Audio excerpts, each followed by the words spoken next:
ঈশাক সিদ্দিকী ভয় নাই, তারেক জিয়া ফিরের বেশে আসবে ফিরে বাংলাদেশে, তারেক জিয়ার ভয় নাই।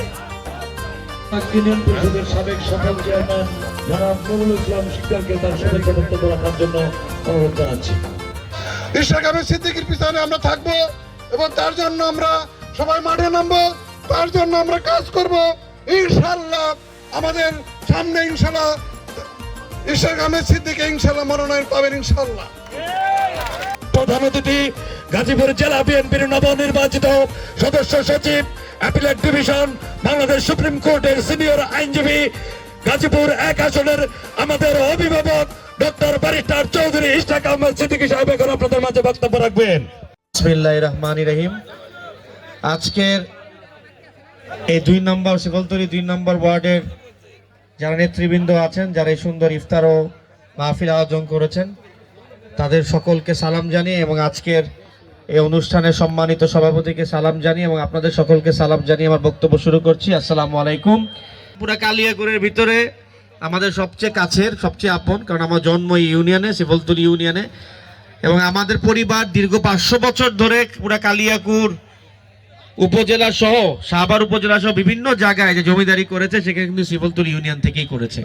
আমার পরিবার যেভাবে আপনাদের পাশে ছিল, আমার বাবা চৌধুরী তানভীর আহমেদ সিদ্দিকী সাহেব আপনাদের যেভাবে পাশে ছিল দীর্ঘ 70 বছর ধরে, আমি আশা করি আপনারাও আমাকে আপনাদের পাশে থাকতে দিবেন, আপনাদের দোয়া দিবেন, আপনাদের ভালোবাসা দিবেন।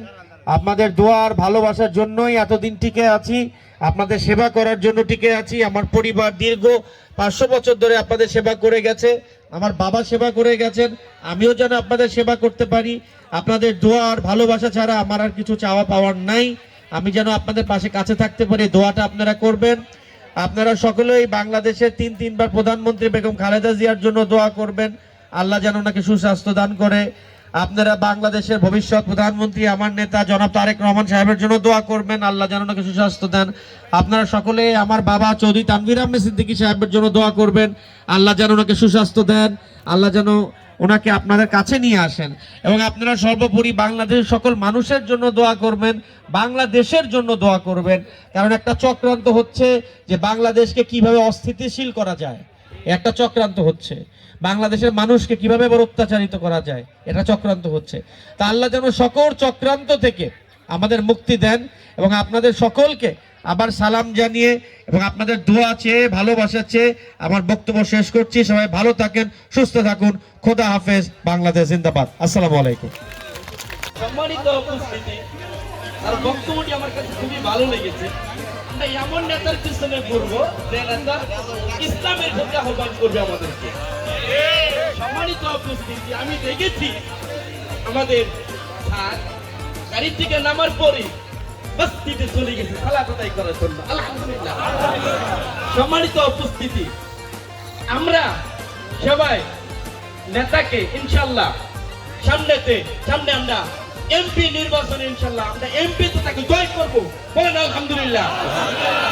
হ্যাঁ রব্বুল আলামিন, তুমি তো আমাদের মনের খবরে জানো। হ্যাঁ রব্বুল আলামিন, আমাদের মনের আশা তুমি কবুল করো।